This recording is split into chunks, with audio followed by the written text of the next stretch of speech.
السلام علیکم۔ بدر خان کو ہاشم خان کا پیغام مل چکا تھا اور وہ جوزفائن سے ملاقات کی تیاریاں کر رہا تھا۔ نئی حویلی کا گوشہ فردوس ان کی ملاقات کے لیے نہایت موزوں تھا۔ راول خان دن میں نئی حویلی آ جاتا تھا، سردار کے فرائض انجام دیتا تھا اور جو مسائل ہوتے تھے ان کے حل کے لیے کوششیں کرتا تھا۔ اکثر اوقات معمول کے مطابق جوزفائن بھی اس کے ساتھ ہوتی تھی اور وہ راول کے معاملات میں پوری دلچسپی لیتی تھی۔ راول اس تبدیلی پر حیرت زدہ تھا۔ وہ جوزفائن کی فطرت سے اچھی طرح واقف تھا، لیکن جوزفائن نے اپنے آپ کو اس طرح ان معاملات سے لا تعلق کر لیا تھا کہ راول کبھی کبھی بالکل ہی حواس کھو بیٹھتا تھا۔ جوزفائن جیسی عورت بھلا کیسے یہ برداشت کیے ہوئے ہے کہ اس کا چہیتا شوہر اپنی دوسری بیوی کے ساتھ بالکل ہی گم ہو گیا ہے؟ وہ یہ سوچتا تھا کہ جوزفائن اس معاملے کو اتنی آسانی سے برداشت نہیں کر سکتی، لیکن وہ یہ دیکھ رہا تھا کہ جوزفائن کی پیشانی پر کوئی شکن نہیں ہے، چنانچہ بلا وجہ کے وسوسے بھی ناجائز تھے۔ جب کوئی بات منظر عام پر نہیں آئی تو پھر جوزفائن کی نیت پر شک کرنا بری بات تھی، چنانچہ اس نے خود بھی جوزفائن کے ساتھ اپنا رویہ بہتر کر لیا۔ اب یہ احساس آہستہ آہستہ اس کے ذہن سے نکلتا جا رہا تھا کہ جوزفائن اس کے خلاف کچھ کرنے کا ارادہ رکھتی ہے۔ گوشہ فردوس میں بدر خان نے جوزفائن سے ملاقات کی اور جوزفائن نے مسکراتے ہوئے اس کا خیر مقدم کیا۔ کہو بدر خان، اور کوئی خاص بات؟ ہاں خانم، ایک نیا طوفان اٹھ کھڑا ہوا ہے، آپ اس سے لا علم تو نہیں ہوں گی؟ تمہارا اشارہ تغرل کی طرف تو نہیں ہے؟ ہاں خانم، ان دنوں ہر شخص کی زبان پر ایک ہی بات ہے کہ اگر تغرل مر چکا تھا تو پھر زندہ کیسے ہو گیا؟ یہ بھی ممکن نہیں ہے کہ کسی اور نے تغرل کے نام کا سہارا لے کر یہ طوفان کھڑا کیا ہو۔ حالات بتاتے ہیں کہ یہ سب کچھ اسی شیطان کا کارنامہ ہے۔ باہر طور تارکہ میں ہاشم خان اور ان دوسرے تمام افراد کو سخت تشویش ہے جو اس مسئلے میں دلچسپی لے رہے ہیں۔ خانم، مجھے ہدایت کی گئی ہے کہ میں آپ سے معلومات حاصل کر کے ہاشم خان کو اطلاع دوں۔ تغرل کی موت کا کیا راز ہے؟ آیا اس پر زندگی کا شبہ ہو سکتا ہے، یا اس بات پر یقین کر لیا جائے کہ اب تغرل اس دنیا میں نہیں ہے اور کوئی اس کے نام سے فائدہ اٹھا رہا ہے؟ جوزفائن نے چند لمحات سوچا، کچھ فیصلے کیے، پھر آہستہ سے بولی، نہیں بدر خان، وہ تغرل ہی ہے۔ بدر خان حیرت زدہ ہو کر جوزفائن کی صورت دیکھنے لگا تھا۔ تب جوزفائن نے کہا، تمہارا سردار راول یہاں آنے کے بعد جب لوگوں کی نفرتوں کا شکار ہوا تو اس کے سینے میں انتقام کی آگ بھڑک اٹھی، اور اس آگ میں جلتے ہوئے اس نے ایسے ہولناک اقدامات کیے کہ سنو گے تو دنگ رہ جاؤ گے۔ تغرل کو اسی نے عفریت بنایا ہے، راول خان نے ہی اسے ڈاکو بنایا ہے۔ آج یہ بات تمہارے سامنے کہتے ہوئے مجھے سخت شرمندگی ہو رہی ہے کہ زارق خان کی موت کا سبب راول خان ہی ہے۔ پھر جب اس نے اپنے مقصد کی تکمیل کر لی تو تغرل کو راستے سے ہٹانے کا فیصلہ کیا۔ تغرل بچ نکلنے میں کامیاب ہو گیا۔ 5 سفید گھوڑے والوں میں سے 2 کم ہو گئے، لیکن یہ ممکن نہیں تھا کہ تغرل خاموش بیٹھ جائے، چنانچہ اس نے اپنا گروہ تشکیل دیا اور اس کے بعد اب وہ دوبارہ منظر عام پر آ گیا ہے۔ او خانم، اس کا مقصد ہے کہ تغرل اب پہلے سے زیادہ طاقتور ہوگا۔ ہو سکتا ہے، لیکن ہاشم خان سے کہو کہ وہ تغرل کے بارے میں تشویش نہ کرے۔ پہلے بات کچھ اور تھی۔ تغرل راول کا ہمدرد اور جانثار تھا، لیکن اب وہ راول کا دشمن ہے۔ ہاشم خان سے کہو کہ اپنے کام میں دیر نہ کرے۔ تغرل کسی طور شیر کوہ کی مدد نہیں کرے گا، اور اس کے علاوہ تارکہ کے جوانوں میں کم از کم اتنی قوت تو ہونی چاہیے کہ وہ ایک سمت سنبھال سکیں۔ تغرل نے جس طرح پہلے عقب سے حملے کر کے تارکہ کو بدحواس کر دیا تھا، اگر اس بار بھی وہ ایسا ہی کرتا ہے تو تارکہ کے لوگوں کے لیے صرف ایک ہی تو محاذ ہوگا۔ وہ اس محاذ سے نمٹنے کے لیے تیار رہیں، باقی تمہاری طرف سے تو کوئی مداخلت نہیں ہوگی۔ ہاں یہ تو ٹھیک ہے، گویا میں اس بات کا اعتراف کر لوں کہ تغرل زندہ ہے۔ بالکل، جب ہم ہاشم خان سے مکمل تعاون کر رہے ہیں تو اسے کچھ خطرات سے آگاہ کرنا بھی ضروری ہے۔ بہتر ہے خانم، ویسے بھی کم از کم ہاشم خان کو اپنی خفت مٹانے کے لیے کچھ نہ کچھ تو کرنا ہی ہوگا۔ بدر خان نے ہاشم خان کے قاصد کو تمام تفصیلات سمجھا دیں، اور یہ قاصد واپس تارکہ پہنچ گیا، جہاں اس کا بے چینی سے انتظار کیا جا رہا تھا۔ گوندل ابھی تارکہ ہی میں مقیم تھا، اس کی دنیا لٹ چکی تھی اور وہ سب سے زیادہ پریشان تھا۔ چنانچہ جب ہاشم خان کے قاصد نے بدر خان سے ملنے والی تفصیلات سے ہاشم خان کو آگاہ کیا تو گوندل بھی اس کے ساتھ ہی موجود تھا۔ یہ جان کر کہ تغرل زندہ ہے، گوندل خان کے بدن پر اضمحلال طاری ہو گیا۔ وہ کافی دیر تک گردن جھکائے بیٹھا رہا۔ ہاشم خان اس کی صورت دیکھتا رہا، پھر آہستہ سے بولا، سردار گوندل خان، کاش میں آپ کا دکھ درد دور کر سکتا۔ میں آپ کے اس دکھ میں برابر کا شریک ہوں، لیکن اب ہمیں شیر کوہ کی سرکوبی کے لیے دیر نہیں کرنی چاہیے۔ کیا یہ بات آپ کے ذہن میں آتی ہے کہ تغرل اب بھی شیر کوہ کا ساتھ دے گا؟ میں کچھ نہیں جانتا، مجھے بس یہ معلوم ہو جائے کہ اس بدبخت نے میری بیٹی کے ساتھ کیا سلوک کیا۔ میری زر نگاہ کس عذاب میں گرفتار ہو گئی، پتہ نہیں وہ اس دنیا میں ہے بھی یا نہیں۔ ہاشم، مجھے اپنی کمر ٹوٹتی محسوس ہو رہی ہے۔ نہیں سردار گوندل، آپ بہت بڑی حیثیت کے مالک ہیں، زر نگاہ کے مسئلے کو کسی طرح نظر انداز نہیں کیا جا سکتا، لیکن ان پہاڑوں کی عزت بھی آپ ہی سے تعلق رکھتی ہے۔ ہمیں یکے بعد دیگرے شیطانوں کے خاتمے کے لیے کارروائیاں کرنی ہیں۔ اگر ہمیں یہ موقع ملا ہے اور ہم ایک شیطان کو ختم کرنے میں کامیاب ہو رہے ہیں تو دیر نہیں کرنی چاہیے۔ جہاں تک تغرل کا معاملہ ہے وہ بے شک بچ گیا ہے، لیکن اگر اس کے دل میں راول کے خلاف نفرت ہوگی تو وہ ضرور شیر کوہ پر حملہ کرے گا، لہٰذا اس سے پہلے کہ وہ کوئی قدم اٹھائے ہمیں شیر کوہ کو فتح کر لینا چاہیے۔ میرا ذہن کچھ اور سوچ رہا ہے ہاشم خان۔ کیا معزز سردار؟ تغرل نے پہاڑوں کے شہنشاہ ہونے کا دعویٰ کیا ہے اور قبیلوں کو اس بات پر مجبور کیا ہے کہ وہ اسے خراج ادا کریں، اور اس کے لیے اس نے وادی ترکھان کا تعین بھی کر دیا ہے۔ شیربانہ کی پہاڑیوں میں کیوں نہ ہم اپنے خفیہ مورچے قائم کر لیں، بستیوں کو ہدایت کریں کہ وہ خراج کی رقومات لے کر وادی ترکھان پہنچ جائیں۔ تغرل یقیناً اپنے ساتھیوں کے ساتھ یہ خراج وصول کرنے آئے گا، چنانچہ ہم وہاں اس پر حملہ کر کے اسے گرفتار کر لیں اور اس کے بعد میں اس سے اپنی زرنگاہ کے بارے میں معلومات حاصل کروں۔ معزز سردار، بے شک ایک باپ کا دل یہی چاہتا ہوگا، لیکن اس بات کو آپ ذہن میں رکھیے گا کہ اگر ہم نے یہ سب کچھ کیا تو تغرل پھر شیر کوہ کی جانب متوجہ ہو جائے گا، اور اس بات کے امکانات ہیں کہ وہ ہم سے انتقام لینے کے لیے ایک بار پھر شیر کوہ کی مدد پر آمادہ ہو جائے، جبکہ ابھی اس کے دل میں نفرت ہے اور وہ کبھی راول کو مدد نہیں پہنچائے گا۔ میری رائے یہی ہے معزز گوندل خان کہ آپ تھوڑا سا صبر کریں، پہلے ہم شیر کوہ کے مسئلے کو حل کر لیں، اس کے بعد ظاہر ہے ہمارا ہدف تغرل ہی ہے۔ کسی ڈاکو کو یہ مہلت کہاں دی جا سکتی ہے کہ وہ بستیوں کو تاراج کر کے اپنے آپ کو پہاڑوں کا شہنشاہ ثابت کرے، پھر ہم پوری قوت کے ساتھ تغرل خان سے مقابلہ کریں گے۔ میں آپ کی پوری توجہ اور دلچسپی چاہتا ہوں سردار گوندل خان۔ اگر آپ اس حادثے کا شکار ہو کر دل چھوڑ بیٹھے تو میری کمر ٹوٹ جائے گی۔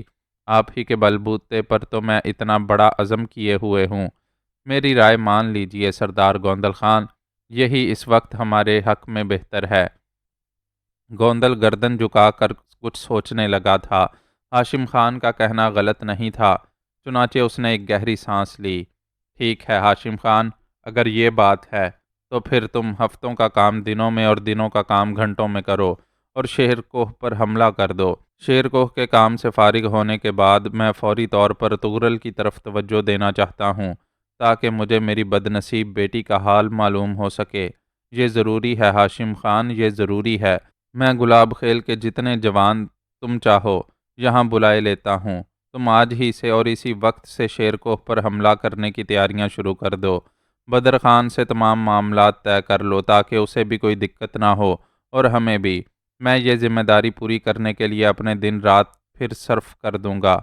سردار گوندل خان، آپ گلاب خیل جا کر گلاب خیل کے جوانوں کو تیار کر لیجئے، ہم لوگ ایک مرکز پر مل جائیں گے۔ مرکز کا تعین ہم ابھی کیے لیتے ہیں، جہاں سے ہم براہ راست شیر کوہ پر حملہ کریں گے۔ میری رائے کچھ اور ہے ہاشم خان، ہمیں ہر پہلو کو نگاہ میں رکھنا ہوگا۔ تم خاموشی سے تارکا کے جوانوں کو تیار کر کے شیر کوہ کی جانب چل پڑو، میں عقب سے صورتحال سنبھالتا ہوا آتا ہوں۔ اگر اتفاق سے تغرل شیر کوہ کی مدد کو پہنچا تو پھر اس کا عقب بھی محفوظ نہیں ہوگا۔ ہاشم خان اس تجویز پر غور کرنے لگا۔ بہرطور ان کے درمیان یہ فیصلہ ہو گیا کہ کب، کہاں اور کیسے حملہ کرنا ہے، اور اس کے بعد سردار گوندل خان خفیہ طور پر گلاب خیل کی جانب روانہ ہو گیا۔ راول خان پرانی حویلی میں فرخانہ کے ساتھ حسین زندگی گزار رہا تھا۔ فرخانہ اس کے دیس کی بیٹی تھی، وفا شعار، خدمت گزار اور محبت کرنے والی، اور پھر اس کے ساتھ 3 کھلے ہوئے پھول، درخشاں، بدخشاں اور شب چراغ، جو راول کی آنکھوں کی ٹھنڈک اور دل کا چین تھیں۔ اب کبھی کبھی راول کو اپنے گناہوں کا احساس ہوتا تھا۔ یہ کھیتی تو بڑی لہلہاتی ہوئی تھی، اس میں ماں تھی، محبت کرنے والا زارق خان تھا، بھابھی اور اس کی بیٹیاں تھیں، بہت کچھ تھا، لیکن سب کچھ انتقام کی آگ میں جل کر راکھ ہو چکا تھا۔ اگر یہ سب لوگ ہوتے تو زندگی کچھ اور ہی دلکش ہو جاتی۔ نہ جانے کیا ہو گیا تھا مجھے، کیا میں انتقام کی آگ میں جلتے ہوئے ساری محبتیں فراموش کر بیٹھا تھا۔ فرخانہ سے کبھی ان باتوں کا تذکرہ نہیں کیا تھا، اس کی نگاہوں سے گر جاتا۔ وہ بہت محبت کرنے والی عورت تھی، اور وہ ساری محبتوں کو نہیں کھونا چاہتا تھا۔ اس وقت بھی وہ باغ کے ایک گوشے میں فرخانہ کے ساتھ بیٹھا ہوا تھا، اور فرخانہ کی آنکھوں میں شرم کے تاثرات تھے۔ راول خان نے اسے دیکھا اور اسے ایک عجیب سا احساس ہوا۔ اس نے فرخانہ سے کہا، کیا بات ہے فرخانہ؟ آج تمہارے چہرے پر کچھ عجیب سے تاثرات ہیں، تمہاری طبیعت تو ٹھیک ہے؟ میں تمہیں کچھ کمزور کمزور سا محسوس کر رہا ہوں۔ نہیں خانہ، میں بالکل ٹھیک ہوں، فرخانہ نے شرمائے ہوئے انداز میں کہا۔ یہ آج تمہارے چہرے کا انداز بھی بدلا ہوا ہے، کوئی بات ضرور ہے فرخانہ جو تم مجھ سے چھپا رہی ہو۔ چھپا نہیں رہی خانہ، بس شرم آتی ہے۔ ایسی کون سی بات ہے جس پر تم نے اپنے شوہر سے شرما رہی ہو؟ راول خان کچھ نہ سمجھنے والے انداز میں بولا، خانہ، ایک عرصے تک آپ کی محبت سے محروم رہی ہوں، لیکن میں نے کبھی اپنے خدا سے اس کا شکوہ نہیں کیا، بس آپ کی زندگی کی دعائیں مانگتی رہی۔ میرے لیے آپ کا وجود ہی کافی تھا، یہ کافی تھا کہ آپ اس دنیا میں سلامت ہیں۔ جن بیویوں کے شوہر سلامت ہوتے ہیں انہیں دنیا کی ہر شے حاصل ہوتی ہے۔ زندگی کی آسائشیں تو وقتی حیثیت رکھتی ہیں، آپ کا وجود ہی میری آسائش ہے۔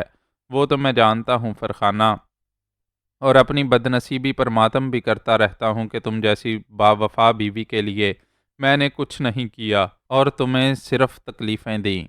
پرانی باتیں چھوڑیں خان، اب ان کی کیا گنجائش ہے؟ آپ نے اپنی محبت دے کر تمام باتوں کی تلافی کر دی۔ خدا کی قسم، اب میرے دل میں یہ خیال بھی نہیں ہے کہ آپ نے کبھی مجھ سے کوئی زیادتی کی ہے۔ اچھا وہ بات بتاؤ جس کے لیے تم مجھ سے شرما رہی ہو۔ خان، کس منہ سے کہوں؟ بس کچھ ہے۔ کیا ہے؟ بتاؤ فرخانہ، براہ کرم بتاؤ۔ خان، ڈرتی بھی ہوں اور خوش بھی ہوں، سمجھ میں نہیں آتا کہ کیا کروں، کہیں پھر مایوسی نہ ہو، پہیلیاں بجھائے جاؤ گی، اصل بات نہیں بتاؤ گی۔ گھر میں ایک فرد کا اضافہ اور ہونے والا ہے، فرخانہ نے کہا اور شرما کر دوپٹے سے منہ ڈھانپ لیا۔ راول خان چونک کر کھڑا ہو گیا تھا، وہ حیرت سے فرخانہ کو دیکھ رہا تھا، اور پھر اس کے چہرے پر مسرت کی سرخی نظر آنے لگی۔ اس نے آگے بڑھ کر فرخانہ کے دونوں بازو پکڑ لیے۔ اوہ اوہ فرخانہ، میں بہت گنہگار ہوں، بہت برا انسان ہوں میں، خدا کے آگے ہاتھ پھیلاتے ہوئے شرم آتی ہے، لیکن میرے گناہ اپنی جگہ، شیر کوہ کی تقدیر اپنی جگہ۔ ہو سکتا ہے فرخانہ اس بار وہ مجھے بیٹا دے دے، شیر کوہ کا حکمران دے دے مجھے۔ میں کیسے اس کے سامنے ہاتھ پھیلاؤں فرخانہ، مجھے بتاؤ، مگر چھوڑو، مجھے مت بتاؤ، میں واقعی اس قابل نہیں ہوں کہ خدا سے کچھ مانگ سکوں۔ فرخانہ، تم جھولی پھیلا کر بیٹھ جاؤ اور خدا سے شیر کوہ کا سردار مانگو، تم میرے لیے بیٹا مانگو فرخانہ۔ تم نے بہت اچھا کیا فرخانہ کہ مجھے یہ سب کچھ بتا دیا، بڑا بد دل تھا، بڑا مایوس تھا میں، اپنے مستقبل سے سوچتا تھا کہ کیا کروں گا، یہ سب کچھ کر کے کیا کروں گا، کیا دے جاؤں گا۔ شب چراغ، بدخشاں اور درخشاں بیٹیاں ہیں، اور بیٹیاں دوسروں کی امانت ہوتی ہیں، میرے لیے اس دنیا میں کیا رہ جائے گا؟ لیکن تم نے امید کی ایک شمع جلا دی ہے، اب اس شمع کی روشنی میں میں اپنے آئندہ اقدامات کروں گا۔ فرخانہ، میں بہت خوش ہوں۔ راول خان در حقیقت مسرور نظر آنے لگا تھا، لیکن ابھی وہ یہ گفتگو کر ہی رہے تھے کہ دفعتاً 2 آدمی برق رفتاری سے اس سمت بڑھتے ہوئے نظر آئے۔ ان کے پیچھے محل کا محافظ تھا، جو انہی کی تیز رفتاری کا ساتھ دے رہا تھا۔ راول خان خشک نگاہوں سے انہیں دیکھنے لگا تھا، یقیناً ان کا اس طرح آنا کسی خاص ہی واقعے کی وجہ سے تھا، ورنہ پرانے محل کے اس گوشے میں کسی کو آنے کی اجازت نہیں تھی۔ وہ کڑی نگاہوں سے ان تینوں کو گھورنے لگا۔ دونوں آدمی بدر خان کے ساتھی تھے اور بدر خان راول خان کی فوجوں کا سالار تھا۔ دونوں نے آ کر راول خان کو سلام کیا اور پھر ان میں سے ایک نے کہا، ہم آپ کے پاس ایک اطلاع لے کر حاضر ہوئے ہیں۔ خان بدر خان نے ہمیں بھیجا ہے، کیونکہ وہ خود فوری طور پر ادھر روانہ ہو گئے ہیں، اس لیے انہوں نے ہمیں ہدایت کر دی ہے کہ ہم آپ کو یہ اطلاع پہنچا دیں۔ اطلاع کیا ہے؟ راول خان کرخت لہجے میں بولا، تارکا کی فوجوں نے تارکا کی سرحد عبور کر لی ہے۔ وہ کوئی دستہ نہیں ہے، کوئی ٹولی بھی نہیں ہے، بلکہ باقاعدہ ایک مسلح لشکر ہے جو سرحدیں عبور کر کے برق رفتاری سے شیرکوہ کی جانب بڑھ رہا ہے۔ کیا؟ راول خان شدت حیرت سے اچھل پڑا۔ ہاں خان، تصدیق شدہ اطلاع ہے، اس میں کوئی شک و شبہ نہیں ہے۔ تارکا نے ایک بار پھر خاموشی سے شیرکوہ پر شب خون مارنے کی کوشش کی ہے۔ بغیر کسی اطلاع کے خفیہ کارروائیوں کے بعد وہ شیرکوہ کی جانب چل پڑا ہے۔ اوہ نہیں، ہرگز نہیں، ہاشم خان کی ایک بار پھر موت آئی ہے۔ پچھلی بار تو ہم نے تارکا کو آزاد چھوڑ دیا تھا اور قبیلوں کے قوانین کا احترام کیا تھا، لیکن اب یہ نہیں ہو سکتا۔ تارکا کو ایک بار پھر بدترین شکست سے دوچار کیا جائے گا اور اس کے بعد تارکا پر ہمارا قبضہ ہو جائے گا۔ کم از کم اس سلسلے میں جوزفائن سچ ہی کہتی تھی کہ ان لوگوں کی سرکوبی ضروری ہے، ورنہ کسی بھی وقت یہ سر اٹھانے کے قابل ہو جائیں گے۔ ٹھیک ہے، تم جاؤ اور بدر خان سے کہو کہ ہم سے ملاقات کرے، ہمیں خبریں ملتی رہنی چاہیے، راول خان نے کہا، اور وہ دونوں اپنے سر ادب سے خم کر کے چلے گئے۔ راول خان کے چہرے پر شدید پریشانی کے آثار نمودار ہو گئے تھے۔ ابھی تو وہ اس خوشخبری میں کھویا ہوا تھا، ابھی تو وہ اس سے پوری طرح لطف اندوز بھی نہیں ہونے پایا تھا کہ یہ ہولناک خبر اسے ملی تھی۔ کوئی تیاری نہیں تھی۔ شیرکوہ میں اگر پہلے سے تارکا کے ارادوں کا علم ہو جاتا تو شاید تارکا کے لوگ شیرکوہ کے لشکر کو اس کی سرحدوں سے باہر پاتے، لیکن یہ اچانک افتاد پڑی تھی۔ اس نے چند لمحات سوچنے کے بعد فرخانہ سے کہا، فرخانہ تم آرام کرو، فکر کرنے کی ضرورت نہیں، میں اس اطلاع کی تصدیق کر لوں، تیاریاں کر لوں، ہو سکتا ہے مجھے اس جنگ میں مصروف ہو جانا پڑے۔ پریشان نہ ہونا، احتیاط اور ہمت کے ساتھ اپنا وقت گزارنا، ہو سکتا ہے مجھے کچھ روز وقت نہ مل سکے۔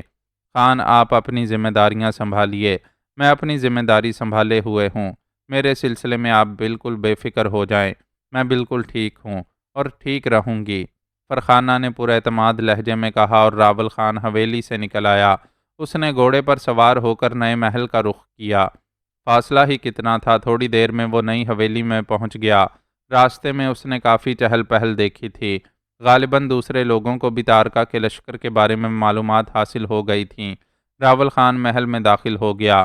جوزفائن اسے محل کے بیرونی حصے ہی میں مل گئی۔ اس کے چہرے پر ایک عجیب سی کیفیت طاری تھی۔ اس نے مسکراتے ہوئے راول خان کا استقبال کیا اور بولی، آؤ خان، اب تو کبھی کبھی کئی دن تک تمہارے نیاز حاصل نہیں ہوتے، آؤ، پریشان لگ رہے ہو چہرے سے۔ جوزفائن، کیا تم نے بدر خان کی اطلاع سنی؟ کیا تمہیں علم ہوا کہ تارکا کے لشکر نے تارکا کی سرحدیں پار کی ہیں، اور یہ لشکر باقاعدہ ہے، چند جوان نہیں ہیں اس میں، بلکہ تارکا کی پوری قوت اس طرف متوجہ ہو گئی ہے؟ ہاں، مجھے بھی ابھی تھوڑی دیر پہلے یہ اطلاع ملی خان، واقعی پریشانی کی بات ہے، تارکا والوں نے بغیر کسی اطلاع کی یہ کوشش کی ہے، کیا یہ ہمارے لیے پریشانی کا باعث نہیں ہے؟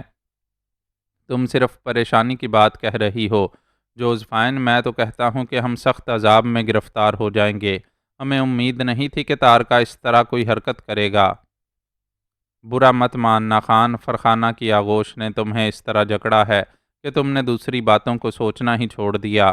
میں نے تم سے کبھی یہ بات نہیں کہی کیونکہ میں تنگ دلی کا مظاہرہ نہیں کرنا چاہتی تھی، لیکن یہ بات تو میں تم سے کہہ چکی تھی اب سے بہت پہلے کہ ساری باتوں کے ساتھ ہی ساتھ فوجی تیاریاں بھی ضروری ہوتی ہیں، اور آگے بڑھ کر دشمنوں کے ہاتھ پاؤں توڑے جاتے رہنے چاہیے، نہ کہ یہ کہ ان کی آمد کا انتظار کیا جائے۔ خان، تم جاتے تھے فوجی تیاریوں کے لیے اور پہنچ جاتے تھے فرخانہ کے پاس، بے شک میں اس پر اعتراض نہیں کرتی کہ تمہارا وہاں جانا فطری چیز تھی، لیکن اس کے ساتھ ہی ساتھ دوسری طرف نگاہیں رکھنا بھی تو ضروری ہوتا ہے، ایک سرداری کے فرائض یہی سب کچھ ہوتے ہیں۔ تم مجھ پر طنز کر رہی ہو جوزفائن، اس وقت، اس نازک وقت میں جوزفائن تمہارے ساتھ ہے راول خان، اور جب تک جوزفائن تمہارے ساتھ ہے تم پر کوئی نازک وقت نہیں پڑ سکتا۔ تم غافل تھے لیکن میں غافل نہیں تھی، اطمینان رکھو، بدر خان تیار ہے، تارکا کے لشکر کو منہ توڑ جواب دیا جائے گا۔ یہ سب کچھ میں نے تمہیں بتانا ضروری نہیں سمجھا، اس لیے کہ تم ذرا کھوئے ہوئے تھے۔ میں تمہارے عیش قدے میں کوئی بری خبر پہنچانا نہیں چاہتی تھی، لیکن میں نے اپنے فرض سے غفلت نہیں برتی۔ ہاں راول خان، جاؤ، اطمینان سے محل میں جاؤ، آرام کرو۔ تارکا کی شکست کی اطلاع تمہیں پہنچا دی جائے گی۔ جوزفائن، تم کچھ ناراض ہو؟ راول خان نے پوچھا۔ نہیں، کیوں؟ میری کون سی بات ہے تمہیں؟ میری کون سی بات سے تمہیں میری ناراضگی کا احساس ہوا راول خان؟ تم مجھ پر کچھ طنز کر رہی ہو۔ اگر حقیقتوں کو طنز کا نام دینا چاہتے ہو تو دوسری بات ہے راول خان، میں نے تو ساری زندگی تمہاری محبت میں صرف کر دی ہے۔ میں نے اپنا گھر بار، اپنے عزیز و اقارب، اپنا وہ سب کچھ تمہارے حوالے کر دیا تھا راول خان، جو میرا اپنا تھا۔ اور اس کے بعد بھلا اس بات کی گنجائش کہاں ہوتی ہے کہ ایک انسان محبت میں کسی اور کی مداخلت برداشت کرے؟ فرخانہ ایک ضرورت تھی راول خان، اور جب وہ ضرورت پوری نہیں ہوئی تو ہم نے اسے اپنی دنیا سے ہٹا دیا۔ لیکن راول خان، تمہاری مرضی ہے، تم مالک ہو۔ تم نے مجھے نظر انداز کر دیا اور فرخانہ کو اپنی زندگی میں شامل کر لیا۔ مجھے اس پر اعتراض کرنے کا حق تو نہیں ہے، یہ بھی تمہارے قبیلوں کی رسم ہے، ریت ہے۔ میں کون ہوں؟ ایک فرنگی، ایک غیر ملکی عورت۔ میرا کام تو صرف تمہاری خدمت کرنا ہے، اس لیے خان کہ تم میرے شوہر ہو، اس لیے کہ میں تم سے محبت کرتی ہوں، بس اس سے زیادہ میری اور کوئی اوقات نہیں ہے۔ کیا سمجھے خان؟ اس سے زیادہ میری حیثیت ہے بھی کیا؟ جوزفائن، یہ وقت ان شکوے شکایات کا نہیں۔ مجھے بتاؤ، بدر خان نے کیا تیاریاں کی ہیں؟ بدر خان کا لشکر پوری طرح تیار ہے۔ ہم کھلے میدانوں میں جنگ نہیں کریں گے، بلکہ تارکا کے فوجیوں کی یہاں آمد کا انتظار کریں گے۔ فصیلیں چوکس کر دی گئی ہیں، مورچے بنا لیے گئے ہیں۔ بدر خان انہی مورچوں کا جائزہ لینے گیا ہے۔ گویا یہ بات تمہیں پہلے سے معلوم ہو چکی تھی۔ نہیں، کچھ اڑتی اڑتی خبریں سنی تھیں کہ تارکا کی فوجوں میں کچھ چہل پہل پائی جاتی ہے۔ میں نے اپنے طور پر بدر خان کو چوکس کر دیا تھا۔ جوزفائن، یہ تم نے بہترین کام انجام دیا۔ میں ان مورچوں کا جائزہ لینا چاہتا ہوں۔ تو پھر ٹھیک ہے، آؤ میرے ساتھ، میں تو تیار ہوں، جوزفائن نے کہا۔ راول خان گھوڑے پر سوار ہو گیا اور جوزفائن نے اپنے لیے دوسرا گھوڑا طلب کر لیا۔ پھر دونوں باہر نکل آئے۔ تارکا کی فوجوں کی آمد کی خبر پورے شیر کوہ میں پھیل گئی تھی۔ راول خان کو شرمندگی ہونے لگی کہ واقعی جو اطلاع عام لوگوں تک پہنچ گئی ہے وہ اس سے محروم کیوں رہا۔ کسی قدر افسوس کا احساس بھی تھا اور کسی قدر پشیمانی کا بھی۔ بہر طور جوزفائن اسے بیرونی علاقوں میں لے گئی اور وہاں راول نے تمام تیاریاں دیکھیں۔ بدر خان کے مسلح سپاہی باقاعدہ مورچے لگا چکے تھے اور پوری طرح دشمن کی آمد کا انتظار کر رہے تھے۔ بدر خان صورتحال کا جائزہ لینے گیا تھا۔ کافی دیر تک راول خان ان مورچوں کا جائزہ لیتا رہا۔ اس نے کچھ ہدایات جاری کی اور اس کے بعد جوزفائن کے پاس نئے محل میں آ گیا۔ جوزفائن مسکراتی نگاہوں سے اسے دیکھ رہی تھی۔ میں تم سے سچ کہہ رہی ہوں راول خان، کسی طنز یا غلط بات کا تعین مت کرنا۔ تم آرام کرو، پرانے محل میں شیر کوہ کی فتح کی اطلاع پہنچ جائے گی۔ جوزفائن، مجھے مزید شرمندہ نہ کرو، مجھے اپنی غلطی کا احساس ہے، راول خان نے پشیمانی سے کہا۔ کوئی بات نہیں راول خان، صبح کا بھولا شام کو گھر آ جائے تو اسے بھولا نہیں کہتے۔ بہرحال تم اپنے طور پر اگر کچھ تسلیاں کرنا چاہتے ہو تو ٹھیک ہے۔ بدر خان واپس آ جائے گا، وہ ہمیں صبح خبریں دے گا۔ وہ بہت ہوشیار انسان ہے، تم اطمینان رکھو۔ تارکا نے ہمارے خلاف جو سازش کی ہے وہ اس میں کامیاب نہیں ہو سکے گا۔ راول خان کافی دیر تک جوزفائن سے باتیں کرتا رہا تھا۔ پھر جب وہ جوزفائن کے پاس سے ہٹا تو نہ جانے کیوں اس کے ذہن میں جوزفائن کا رویہ چبھ رہا تھا۔ وہ جوزفائن کے بارے میں پہلے بھی سوچتا رہا تھا اور اسے اس بات پر حیرت تھی کہ جوزفائن نے ابھی تک کسی برہمی کا اظہار نہیں کیا۔ اس وقت اس کی گفتگو میں طنز جھلک رہا تھا اور اس نے راول خان سے یہ کافی کڑوی گفتگو کی تھی، لیکن بات یہیں ختم نہیں معلوم ہوتی تھی۔ جوزفائن وہ خوفناک عورت تھی جس نے شیر کوہ میں داخل ہونے کے بعد شیر کوہ کا نقشہ ہی بدل دیا تھا۔ ہر چند کہ راول اس کا معاون تھا، لیکن راول اچھی طرح جانتا تھا کہ وہ صرف بدن ہے، دماغ جوزفائن ہے، اور اس دماغ نے اس وقت نہ جانے کیا فیصلے کیے ہیں۔ وہ جوزفائن کی باتوں سے مطمئن نہیں تھا اور سوچ رہا تھا کہ اسے کیا کرنا چاہیے۔ پرانی حویلی واپس آنے کی بجائے ایک بار پھر وہ گھوڑے پر سوار ہو کر تنہا مورچوں کی جانب چل نکلا۔ اس نے مورچوں میں موجود جوانوں سے گفتگو کی اور ان سے معلومات حاصل کرنے لگا۔ جوانوں نے اسے بتایا کہ بدر خان نے 2 دن پہلے ہی ان مورچوں کی تیاریاں شروع کر دی تھیں اور ابھی انہیں کوئی ہدایت نہیں ملی اس کی طرف سے۔ راول خان نے ان کا جائزہ لیا، پھر شیر کوہ کے صدر دروازے سے باہر آ گیا۔ اس نے اطراف کے میدانوں کو دیکھا۔ کافی دیر تک وہ گھوڑے پر سوار ہو کر چہل قدمی کرتا رہا اور اس کے بعد واپس پرانی حویلی میں آ گیا جہاں فرخانہ موجود تھی۔ اس کے دل میں نہ جانے کیا کیا وسوسے گھر کر رہے تھے۔ فرخانہ بیچاری ایک سیدھی سادی عورت تھی، بھلا اس سلسلے میں وہ راول خان کو کیا مشورے دیتی؟ راول خان یہ سوچ رہا تھا کہ جوزفائن کو مطمئن کرنے کے لیے اسے کیا کرنا چاہیے۔ اس وقت جو صورتحال درپیش تھی وہ انتہائی خوفناک تھی۔ اسے بدر خان کی آمد کا انتظار تھا۔ وہ رات گزر گئی اور دوسرا دن آ گیا، لیکن بدر خان واپس نہیں آیا اور راول خان اس سلسلے میں پریشان ہو گیا۔ تارکا کی فوجوں کے بارے میں اس سے اطلاعات مل رہی تھیں، وہ کتنا فاصلہ طے کر چکی ہیں اور کہاں تک آ گئی ہیں۔ اس دن شام کو 4 بجے اسے دوسری خوفناک اطلاع ملی اور اس اطلاع نے اس کے حواس گم کر دیے تھے۔ اسے پتہ چلا کہ مغربی سمت سے گلاب خیل کی فوجیں بھی اسی طرف کا رخ کر رہی ہیں۔ گلاب خیل کے بارے میں راول خان اچھی طرح جانتا تھا کہ مضبوط ترین قبیلہ ہے، لیکن اس کی آمد کیا معنی رکھتی ہے؟ کیا شیر کوہ کو تباہ کرنے کی مشترکہ سازش ہے؟ اس کے امکانات ہو سکتے تھے، کیونکہ شیر کوہ میں کی گئی اصلاحات کے دشمن سب قبیلے تھے۔ راول خان اس وقت تک ان تمام قبیلوں کا پامردی سے مقابلہ کرتا رہا تھا جب تک تغرل خان اس کے ساتھ تھا، لیکن اب کیا ہوگا؟ کیا وہ اس طوفان کا مقابلہ کر سکے گا؟ محل کے ایک گوشے میں وہ پاگلوں کی طرح ٹہل رہا تھا۔ صورتحال اس کی نگاہوں میں واضح ہوتی جا رہی تھی۔ عمر گزار چکا تھا اور اتنا احمق نہیں تھا کہ اس سنگین صورتحال پر غور نہ کر پاتا۔ ٹہلتے ٹہلتے وہ رکا تو اس کی نگاہ ایک شخص پر پڑی جو ہاتھ باندھے کھڑا تھا اور اس کے چہرے پر ہچکچاہٹ کے آثار تھے۔ راول خان اسے دیکھنے لگا، پھر اس نے اشارے سے اسے قریب بلایا۔ کیا بات ہے؟ تم یہاں کیوں کھڑے ہو؟ کون ہو تم؟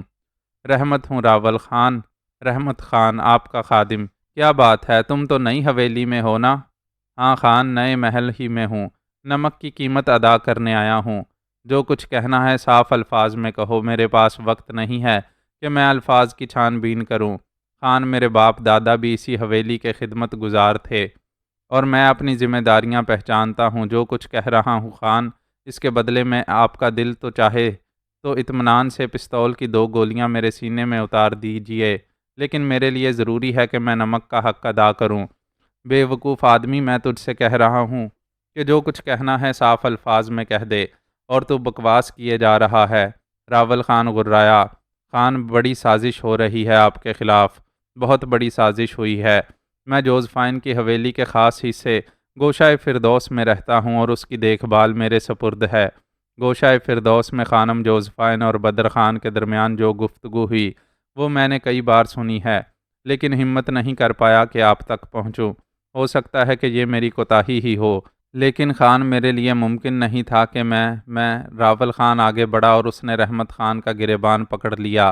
میں تجھ سے کہہ رہا ہوں کہ مختصر الفاظ میں بات کر اور تو بکواس کیے جا رہا ہے۔ میں اس گفتگو کے بارے میں بتانا چاہتا ہوں خان، جو جوزفائن اور بدر خان کے درمیان ہوئی۔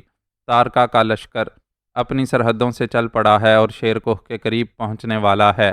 یہاں تارکا کے لشکر پر ایک گولی بھی نہیں چلائی جائے گی۔ گلاب خیل کا لشکر بھی اس کے ساتھ ہے۔ وہ لوگ شیر کوہ پر قبضہ کریں گے، آپ کو گرفتار کر لیا جائے گا اور اس کے بعد موت کی سزا دی جائے گی۔ خانم جوزفائن بھی آپ کے ساتھ ہوں گی۔ یہ ایک انتقامی کارروائی ہے خانم جوزفائن کی۔ انہوں نے بدر خان کو اس کے لیے تیار کیا ہے اور بدر خان نے تارکا سے رابطہ قائم کیا ہے۔ یہ تمام مورچے دکھاوے کے ہیں اور یہاں سے تارکا کے لشکر کا کوئی مقابلہ نہیں کیا جائے گا۔ خانم جوزفائن اور بدر خان کے درمیان کئی بار یہ گفتگو ہو چکی ہے اور ان لوگوں کا مسلسل ہاشم خان سے رابطہ ہے۔ راول خان کے پورے بدن نے پسینہ چھوڑ دیا تھا۔ یہ دہشت خیز اطلاع اس کے لیے موت کے مترادف تھی۔ اس کا چہرہ تاریک ہو گیا تھا، اس کے ہوش و حواس جواب دے رہے تھے۔ یہ انکشاف بہت دیر میں ہوا تھا، بہت دیر میں، اور جوزفائن یقیناً اس ہولناک عورت کو انتقامی کارروائی کرنے سے کون روک سکتا تھا، لیکن وہ اپنے جنون میں اتنی آگے بڑھ جائے گی کہ شیر کوہ ہی کو فنا کر دے گی۔ یہ راول خان نے نہیں سوچا تھا، لیکن وقت اب نکل چکا تھا۔ اس نے دھندلائی ہوئی نگاہوں سے سامنے کھڑے ہوئے رحمت خان کو دیکھا اور پھر آہستہ سے بولا، تم جاؤ رحمت خان، تم جاؤ۔ اور رحمت خان واپسی کے لیے مڑ گیا۔ راول خان اپنی جگہ پتھر کے بت کی مانند ساکت ان واقعات کے بارے میں سوچ رہا تھا۔ اب کیا کیا جائے؟ اب کیا کیا جائے؟ صورتحال کی سنگینی کا احساس دیر میں ہوا تھا۔ احتیاط کا وقت گزر چکا تھا۔ رحمت خان نے جو کچھ کہا تھا اس کا ایک ایک لفظ سچائی پر مبنی تھا۔ جوزفائن کے بارے میں تو پہلے بھی یہ یقین نہیں آیا تھا کہ وہ یہ سب کچھ خلوص سے کر سکتی ہے۔ اب وہ اتنا ناواقف بھی نہیں تھا اس سے۔ جوزفائن اس سے بھیانک انتقام لینے پر اتر آئی تھی۔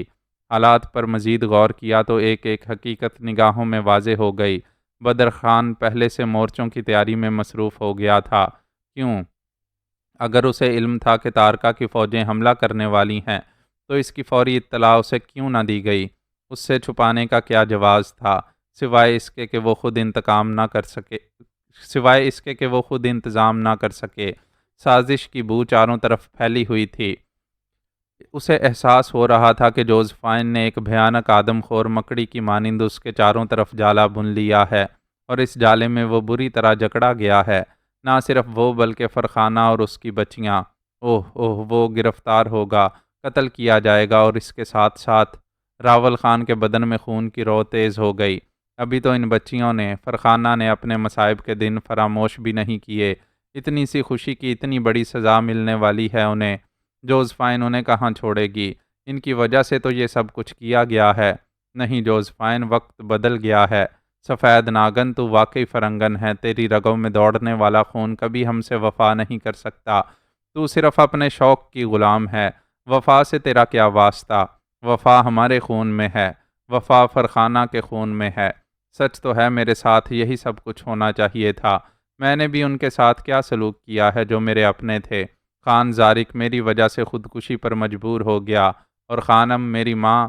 راول کا سینہ سلگنے لگا، اس کی آنکھیں بھیگ گئیں۔ سزا تو میرے لیے لازمی ہے۔ میری رسی یہیں تک دراز تھی، بس میری رسی یہیں تک دراز تھی۔ لیکن فرخانہ، میری بچیاں، اور وہ جو ابھی اس دنیا میں نہیں آیا تھا۔ راول خان بے چین ہو گیا۔ نہیں نہیں، میں ان کے ساتھ یہ سب کچھ نہیں ہونے دوں گا۔ وہ مزید بے چین ہو گیا۔ پھر اس نے کچھ فیصلے کیے اور حویلی کے مخصوص گوشے میں پہنچ گیا۔ وہاں سے استبل اور پھر حویلی سے باہر آ گیا۔ ابھی وقت ہے، ابھی وقت ہے۔ آدھی رات کا وقت تھا جب اس نے فرخانہ کو جگایا، اور فرخانہ چونک کر اسے دیکھنے لگی۔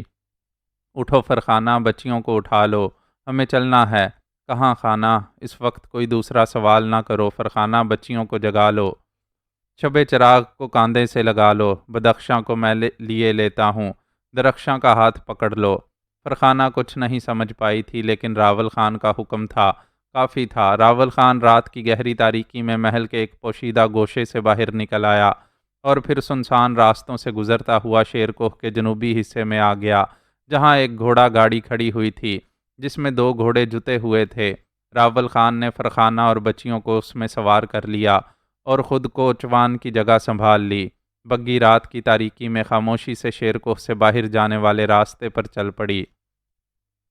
راول خان پتھرائے ہوئے چہرے کے ساتھ گھوڑے کی باگیں سنبھالے ہوئے تھا، برابر میں رائفل اڑسی ہوئی تھی، اور وہ کسی بھی مداخلت سے نمٹنے کے لیے تیار تھا۔ اس کی نگاہیں تاریکی میں دور دور تک گھور رہی تھیں۔ اس کے علاوہ کوئی چارہ کار نہیں تھا کہ وہ شیر کو چھوڑ دے، اور یہ بھی خوش قسمتی تھی کہ اس سازش کا انکشاف بروقت ہو گیا تھا۔ کچھ دیر اور گزر جاتی تو شاید تقدیر کی تاریکی اسے نگل لیتی، اور اسے شیر کوہ سے زندہ نکل آنے کا موقع کبھی نہ ملتا۔ تارکا کی فوجیں شیر کوہ کو گھیر لیتیں، دوسری طرف سے گلاب خیل کا لشکر بھی راستے بند کر دیتا۔ عین اس وقت کیا ہوتا جو ہونے والا تھا۔ راول خان کے سامنے تھا، پہاڑ اس کے دشمن تھے، جہاں تک نگاہ جاتی کوئی دوست نہیں نظر آتا تھا۔ کبھی یہ پتھر بھی اسے پیار کرتے تھے۔ ہاں، وہ وقت ایسا بھی تھا جب راول خان ایک معصوم بچہ تھا۔ وہ پہاڑوں میں چھوٹی سی رائفل سے شکار کھیلتا تھا۔ اس کے لاتعداد دوست ہوتے تھے، اور جب وہ پکے نشانے لگاتا تو اس کے نام کے نعرے لگائے جاتے۔ بہت کم عمری میں اس نے سیاہ چیتے کا شکار کیا تھا۔ تو زارق خان نے 3 دن تک جشن مسرت منایا تھا، اس کا باپ، اس کا بھائی زارق خان۔ راول خان کی آنکھیں آنسوؤں سے دھندلا گئیں۔ تاریک ماحول کچھ اور تاریک ہو گیا اور اس کی تاریکی میں خانم کا چہرہ ابھر آیا، مسکراتا ہوا، پر محبت پر نور چہرہ۔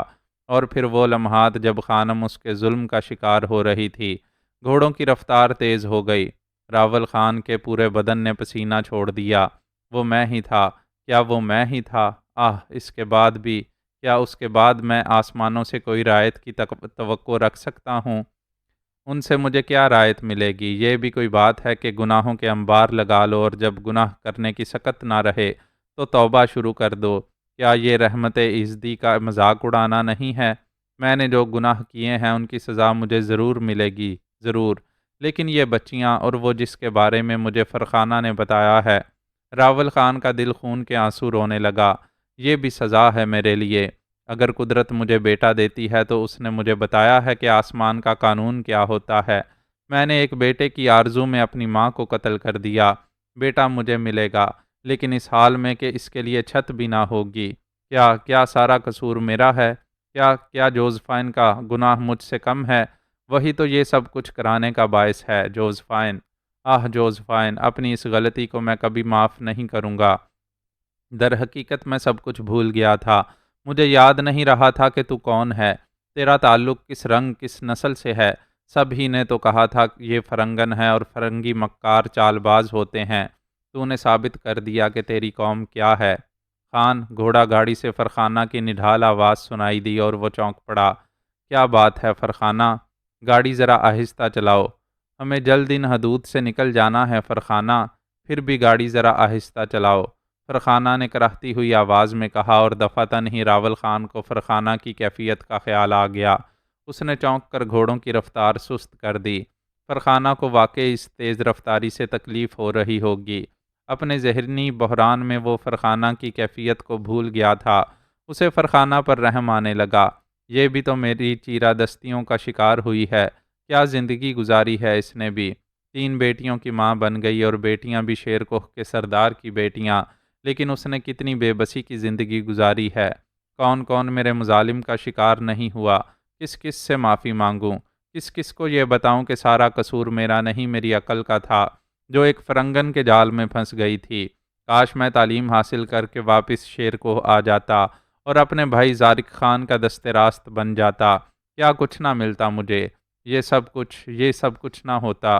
اس نے پچھلی طرف منہ کر کے آواز دی، فرخانہ، کیا بات ہے خان؟ فرخانہ نے مستعدی سے کہا، بچیاں سو رہی ہیں؟ ہاں، تعجب کی بات ہے، ان کی نیند بڑی گہری ہے، وہ آرام سے سو رہی ہیں۔ اگر تمہیں کوئی خاص دقت نہ ہو تو میرے پاس آ جاؤ۔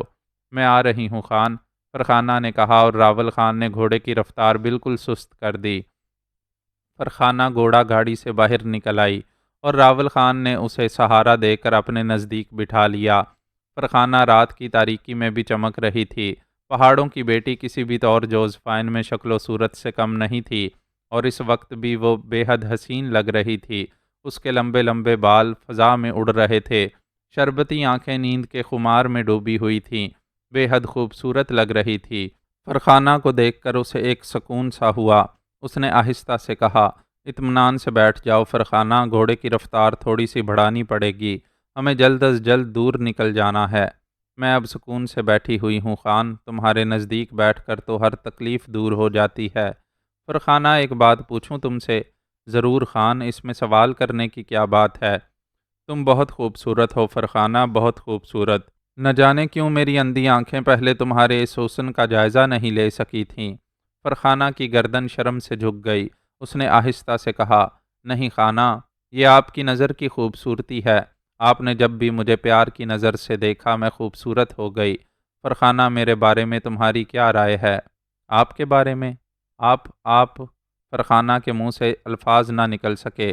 نہیں فرخانہ، میں سننا چاہتا ہوں، مجھے ضرور بتاؤ جو تمہارے دل میں ہے۔ ایک جوان کی حیثیت سے خان، آپ شیر کوہ کے سب سے خوبصورت جوان ہیں۔ میں نے جب آپ کو پہلی بار دیکھا تو مجھے اپنی خوش قسمتی پر ناز ہوا، یہ جاننے کے باوجود کہ میں ایک فرنگی عورت کا شوہر ہوں۔ مجھ سے کہا گیا خان کہ کیا تم راول خان کو بحیثیت شوہر قبول کرتی ہو، تو میں نے آپ کو بحیثیت شوہر قبول کر لیا۔ میں نے یہ بالکل نہیں سوچا کہ آپ کسی اور کے بھی شوہر ہیں۔ ہم پہاڑی عورتوں کو یہ سب سوچنے کی ضرورت پیش نہیں آتی، کیونکہ ہمارے رکھوالے ہمارے لیے جو کچھ بھی کرتے ہیں وہ بہتر ہوتا ہے۔ اور خان اس کے بعد میں اپنی خوش نصیبی پر رشک کرتی رہی۔ بد نصیبی کے سائے تو ہر انسان پر کچھ نہ کچھ اثر ڈالتے ہیں۔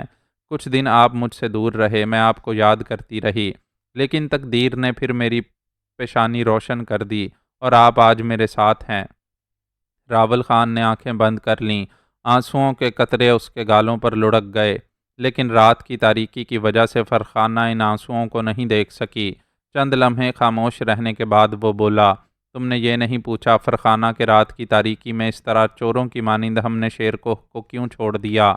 خان اگر بتانا پسند کرتے تو خود ہی مجھے بتاتے، اور جو بات راول خان کو ناپسند ہو وہ میں کبھی نہ کر سکتی تھی۔ راول خان خدا کے بعد میرا نگہبان ہے، میں اس پر مکمل اعتماد کرتی ہوں۔ اس نے جہاں بھی جانے کا فیصلہ کیا ہوگا میرے لیے اور میری بچیوں کے لیے بہتر ہوگا، اور میں یہ کیوں پوچھوں کہ اس کا فیصلہ کیا ہے؟ اتنا اعتماد کرتی ہو مجھ پر، اس سے بھی کہیں زیادہ خان، شاید میرے پاس اپنے جذبات کے اظہار کے لیے الفاظ نہیں ہیں۔ کاش روز اول تم مجھے ملی ہوتی فرخانہ، تو میری تقدیر کا سورج آسمان کی بلندیوں پر چمک رہا ہوتا، لیکن بدقسمتی نے مجھے اندھا کر دیا تھا۔ کاش میں تم سے یہ کہہ سکتا کہ پرانی تمام باتیں بھلا کر مجھے معاف کر دو۔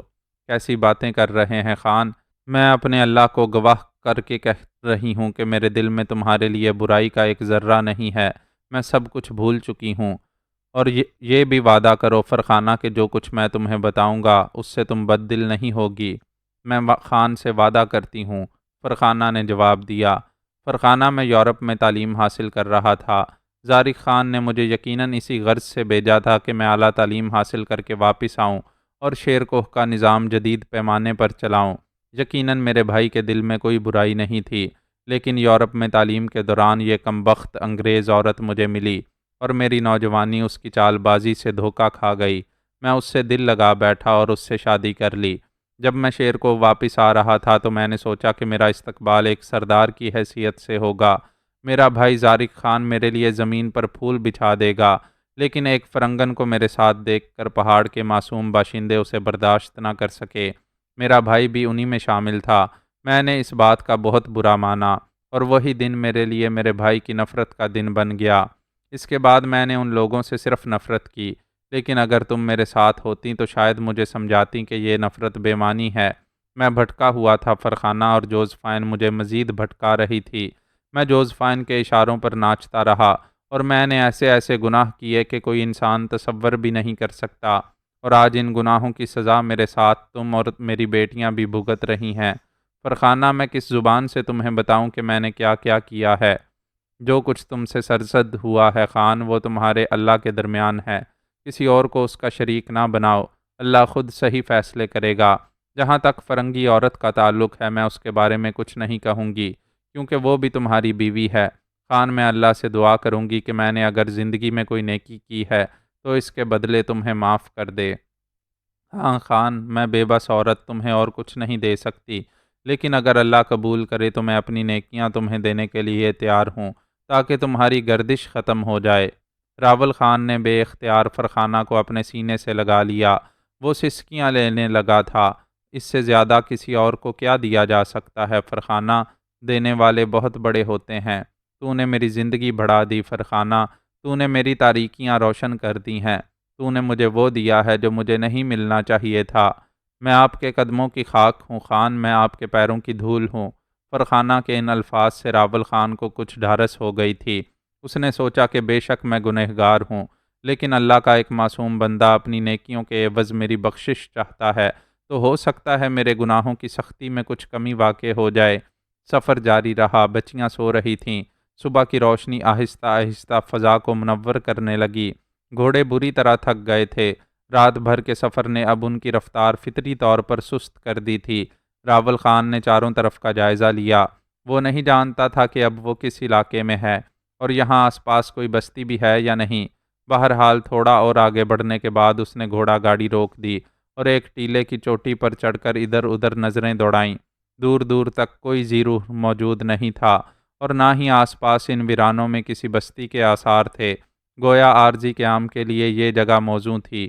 چنانچہ اس نے فرخانہ سے کہا کہ نیچے اتر آئے اور بچیوں کو بھی جگا دے، صبح ہو گئی ہے۔ گھوڑا گاڑی میں ضروریات زندگی کی جو چیزیں راول خان کے لیے مہیا کرنا ممکن ہو سکتی تھیں بار کر لی گئی تھیں۔ اس نے گھوڑے کھول دیے اور ساز و سامان اتار کر ایک سمت رکھ دیا۔ تینوں بچیاں جاگ گئی تھیں۔ بچیوں نے یہ سوال نہیں کیا کہ راتوں رات یہ کیا ماجرا ہو گیا کہ محل چھوڑ کر ان جنگلوں میں آ گئے۔ فرخانہ نے پانی کا برتن اٹھایا اور بچیوں کا منہ دھلانے لگی۔ تھوڑی دیر کے بعد فرخانہ نے کھانے کا سامان اس کے سامنے رکھا تو اس نے مسکراتی نگاہوں سے اپنی بیٹیوں کی جانب دیکھا۔ آ جاؤ شب چراغ، آ جاؤ درخشاں، آؤ بیٹی بدخشاں، میرے ساتھ ہی بیٹھ جاؤ۔ فرخانہ تم بھی آ جاؤ۔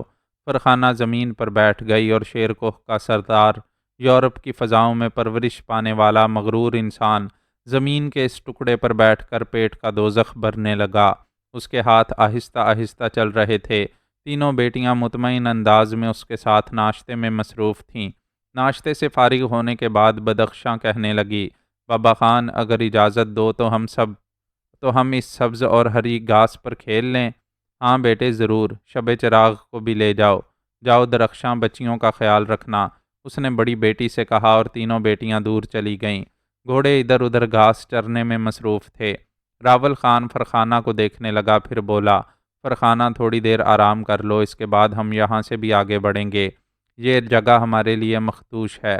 میں ٹھیک ہوں خان، کوئی ایسی تکلیف نہیں ہے، مجھے نہ ہی نیند آ رہی ہے، فرخانہ نے جواب دیا۔ اس کے باوجود بہتر ہے کہ تم گھوڑا گاڑی میں بیٹھ کر تھوڑی دیر آرام کر لو، میں بچیوں پر نگاہ رکھوں گا۔ جاؤ، جو کچھ میں کہہ رہا ہوں کرو۔ اس کے بعد بھلا فرخانہ کے پاس کیا گنجائش تھی کہ وہ راول خان کے پاس بیٹھتی۔ راول خان فرخانہ کو گھوڑا گاڑی میں لٹا کر خود گھوڑوں کی مالش کرنے لگا۔ اس نے اب اپنے آپ کو ایک نئے انسان کے روپ میں ڈھالنا شروع کر دیا تھا۔ حالات کا تقاضا یہی تھا۔ وہ جانتا تھا کہ صورتحال تبدیل ہو گئی ہے اور اس وقت صرف یہی بچت ہے کہ اپنے آپ کو بھول کر ایک عام آدمی کی حیثیت سے زندگی گزاری جائے، ورنہ وہ اپنی بیوی اور بچیوں کی نگہداشت نہیں کر سکے گا۔ دیر تک وہ گھوڑوں کی مالش کرتا رہا اور گھوڑے تازہ دم ہو گئے۔ اس کے بعد اس نے ادھر ادھر دیکھا۔ یہاں اطراف میں کوئی ایسی چیز موجود نہیں تھی جسے خوراک کے لیے منتخب کر کے اسے ذخیرہ کیا جا سکتا، لیکن یہ بات اس کے ذہن میں ضرور تھی کہ جہاں بھی کھانے پینے کی کوئی چیز نظر آئے اسے حاصل کر کے اس کا ذخیرہ کر لیا جائے تاکہ آگے چل کر مشکلات درپیش نہ ہوں۔ سورج جب خاصا بلند ہو گیا تو راول خان نے گھوڑوں کے ساز سمیٹے اور انہیں دوبارہ گھوڑا گاڑی میں جوت دیا۔ پھر تینوں بیٹیوں سے گھوڑا گاڑی میں جانے کے لیے کہا اور اس کے بعد کوچوان کی جگہ سنبھال لی۔ ٹیلے پر چڑھ کر اس نے آگے جانے والے راہوں کا تعین کر لیا تھا۔ جنگلوں ہی کی سمت بڑھنا مناسب تھا۔ اس کے پاس کافی ہتھیار وغیرہ موجود تھے جن سے کسی بھی آفت ناگہانی کا مقابلہ کیا جا سکتا تھا۔ اس نے یورپ میں زندگی ضرور گزاری تھی، لیکن پہاڑی خون اب بھی رگوں میں گردش کر رہا تھا، چنانچہ وہ کسی بھی چیز سے خائف نہیں تھا۔ گھوڑا گاڑی چند لمحوں کے بعد جنگلوں میں داخل ہو گئی۔ یہاں سفر کرتے ہوئے گھوڑوں کو دقت تو پیش آ رہی تھی، لیکن راول خان جانتا تھا کہ یہ محفوظ جگہ ہے۔ اسے شیر کوہ سے خطرہ تھا۔ اول تو جوزفائن ہی اس کے فرار کے بعد کیا کچھ کوشش نہ کرے گی۔ وہ بدبخت عورت شیطانی قوتوں کی مالک تھی اور اس کا ذہن شیطانی تھا۔ راول خان اس کی ایک ایک بات یاد کر کے اب یہ محسوس کر رہا تھا کہ جوزفائن جو کچھ بھی تھی وہ بروقت سوچنا جانتی تھی۔ اسے معلوم تھا کہ کس وقت کیا کیا جائے تو صورتحال اس کے حق میں ہو سکتی ہے۔ اس نے شیر کوہ کا سونا آبشار سیراب کر دیا۔ دوسرے اسی سے تغرل خان کی موت کا بندوبست بھی کر لیا۔ یہ معمولی بات نہیں تھی، اور جب اس نے دیکھا کہ راول خان فرخانہ کی جانب مائل ہو کر اسے پرانے محل میں لے آیا ہے تو کسی برہمی کا اظہار کیے بغیر اس نے خود بھی فرخانہ کو اس حیثیت سے قبول کر لیا اور راول خان کو یہ مطمئن کرنے کی کوشش کی کہ وہ راول خان کے اس اقدام سے غیر مطمئن نہیں ہے۔ دوسری جانب اس نے کسی سے چھپائے بغیر شیر کوہ کے پسماندہ علاقوں کو ترقی یافتہ بنانا شروع کر دیا تاکہ وہاں کے لوگ اس کے ہمنوا ہو جائیں اور اس طرح وہ راول خان کے خلاف اپنے محاذ کا آغاز کر سکے۔ وہ اپنے طور پر بھی قوت حاصل کرنے کی خواہاں تھی، اور پھر کمبخت نے تارکا کے ہاشم خان اور گلاب خیل کے گوندل خان کا انتخاب کیا کہ وہ شیر کوہ کو فنا کر دیں۔ پتہ نہیں اس کی اپنی حیثیت کیا ہو، بہر طور راول خان جانتا تھا کہ وہ اپنا دفاع کرنا جانتی ہے اور اگر گلاب خیل اور تارکا نے شیر کوہ کو فتح کر لیا تو یہ دونوں قبیلے یقینی طور پر جوزفائن سے منحرف نہیں ہوں گے، اور اس کے بعد جوزفائن بآسانی تمام الزامات راول خان کے شانوں پر رکھ کر کہے گی کہ اصل مجرم وہ اور اس کا بھتیجا تغرل خان تھا۔ بھلا ایک تنہا عورت کس طرح پورے قبیلے کو انگلیوں پر نچا سکتی ہے؟ وہ صرف بیوی کی حیثیت رکھتی تھی۔ جوزفائن یقیناً سارے معاملات ہموار کر لے گی اور مجرم یعنی راول خان کو تلاش کیا جائے گا۔ راول خان کا یہ سفر جاری رہا اور پھر رات ہو گئی۔ گھوڑے چونکہ پوری طرح آرام نہیں کر پائے تھے، اس لیے تھوڑا سفر کرنے کے بعد ان کی رفتار پھر سست ہو گئی۔ چنانچہ ایک مناسب جگہ منتخب کر کے اس نے اس رات قیام کیا۔ رات کو وہ سوتا جاگتا رہا، جبکہ فرخانہ اپنی نیند پر قابو نہیں پا سکی تھی۔ تینوں بچیاں بھی سو گئی تھیں۔ صبح تک وہ سوتے رہے اور اس کے بعد راول خان نے یہ دن بھی یہیں گزارنے کا فیصلہ کیا تاکہ گھوڑے 24 گھنٹے کے آرام سے چاق و چوبند ہو جائیں۔ دوسری رات اس نے ٹھنڈے ٹھنڈے موسم میں سفر شروع کر دیا۔ بچیاں بھی چونکہ پورا دن اور ساری رات آرام کرتی رہی تھیں، اس لیے اس وقت تر و تازہ تھیں۔ خوش قسمتی سے سفر کے دوران ان کا واسطہ کسی درندے سے بھی نہیں پڑا تھا اور نہ ہی کوئی ایسا حادثہ درپیش آیا تھا جو ان کے لیے باعث پریشانی ہوتا۔ بہر طور رات بھر اس سفر کے بعد صبح جب انہوں نے اپنے آپ کو ایک ایسے پرفضا مقام پر پایا جہاں تین اطراف پہاڑیاں تھیں اور ان کے دامن میں وسیع میدان، راول کو یہ جگہ بہت پسند آئی۔ یہ اندازہ تو بعد میں ہی لگایا جا سکتا تھا کہ آس پاس کوئی آبادی ہے یا نہیں، لیکن اگر قیام کے لیے پہاڑوں کی ان تین دیواروں کے درمیان بندوبست کر لیا جائے تو برا نہیں ہوگا۔ سامنے کی سمت تو نگاہوں کے سامنے ہی تھی۔ پہاڑوں میں غار وغیرہ بھی بنے ہوئے تھے، لیکن کوئی ایسی جگہ بھی یہاں موجود تھی جہاں بسیرا کیا جا سکتا ہے۔ راول خان نے ایسی جگہ گھوڑوں کو گاڑی سے جدا کر دیا۔ گھوڑا گاڑی کو انہوں نے ایک ایسے پہاڑی کٹاؤ میں داخل کر دیا جہاں وہ بڑے اطمینان سے شبنم وغیرہ سے محفوظ رہ سکے۔ گھوڑوں کے لیے وسیع چراگاہیں موجود تھیں، چھوٹے چھوٹے درخت بھی تھے۔ صرف پانی کا مسئلہ تھا، اگر پانی مل جائے تو پھر سارے مسئلے ہی حل ہو جاتے ہیں۔ چنانچہ راول خان فرخانہ اور بچیوں کو محتاط رہنے کا اشارہ کر کے پانی کی تلاش میں چل نکلا۔ اس نے ایک رائفل بھی فرخانہ کو دے دی تھی اور ایک پستول بھی جس کے کارتوس کافی تعداد میں موجود تھے، اور اسے ہدایت کر دی تھی کہ اگر کوئی خطرہ درپیش ہو تو پہلے فائر کر کے راول خان کو ہوشیار کرنے کی کوشش کرے، اور اگر خطرہ ناگہانی ہو تو وہ اس سے مقابلہ کرے۔ پہاڑوں کی بیٹی کے لیے رائفل یا پستول نئی چیز نہیں تھی، فرخانہ اسے استعمال کرنا جانتی تھی۔ راول خان نے خود ایک رائفل سنبھالی اور پہاڑی دیوار کے ساتھ ساتھ چل پڑا۔ کافی دور پہنچنے کے بعد اسے زمین میں ایک کٹاؤ نظر آیا اور ایک جگہ اس نے پانی سے بھرا ہوا ایک گہرا گڑھا دیکھا۔ راول خان کی آنکھیں خوشی سے چمک اٹھی تھیں۔ یہ تو تائید غیبی تھی۔ پانی صاف و شفاف تھا۔ راول خان نے چلو میں پانی بھر کر اسے سونگھا اور پھر چکھا۔ پگھلی ہوئی برف کا پانی تھا اور جو کٹاؤ اسے زمین پر نظر آ رہا تھا وہ کوئی برساتی نالا تھا۔ پانی کی مقدار اتنی تھی کہ اسے مہینوں استعمال کیا جا سکتا تھا، بس اس گھڑے کو گندگی سے محفوظ کرنا ضروری تھا۔ چنانچہ اس کے لیے اس نے اپنے ذہن میں کچھ فیصلے کیے اور پھر وہاں سے واپس چل پڑا۔ اس نے یہ خوشخبری فرخانہ کو سنائی تو فرخانہ بچیوں کو ساتھ لے کر پانی کے گھڑے کے قریب پہنچ گئی۔ پانی کے برتن بھی ساتھ لے لیے گئے تھے۔ اس نے تینوں بچیوں کو نہلایا اور پھر خود بھی نہائی۔ راول خان نے اس دوران کافی پانی کا ذخیرہ اپنی اس نئی رہائش گاہ تک پہنچا دیا جسے وہ آباد کرنے کا فیصلہ کر چکا تھا۔ زندگی کی یہ تبدیلی راول خان کو بہت عجیب محسوس ہو رہی تھی، لیکن فرخانہ قدم بقدم اس کے ساتھ تھی۔ چنانچہ راول خان نے پتھر توڑنے کے اوزار نکالے اور ایک چھوٹا سا غار نما مکان بنانے میں جت گیا۔ پہاڑوں کا مخصوص طرز تعمیر اس کے سامنے تھا۔ فرخانہ کے علاوہ بچیاں بھی حد المقدور اس کی مدد کر رہی تھیں۔ کئی دن لگے لیکن وہ مل کر ایک چھوٹا سا مکان بنانے میں کامیاب ہو گئے تھے جو دور و نزدیک سے کسی کی نگاہوں میں نہیں آ سکتا تھا۔ پانی موجود تھا، اس نے محفوظ رکھنے کا بندوبست بھی کر لیا تھا۔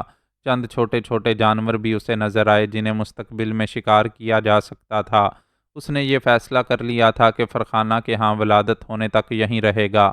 کئی دن گزر گئے لیکن فرخانہ نے تو اس سے کبھی یہ سوال نہیں کیا کہ شیر کو چھوڑ کر یہاں آباد ہونے کی ضرورت کیوں درپیش ہوئی، لیکن راول خان کی بیٹی درخشاں نے ایک دن یہ سوال کر ہی ڈالا۔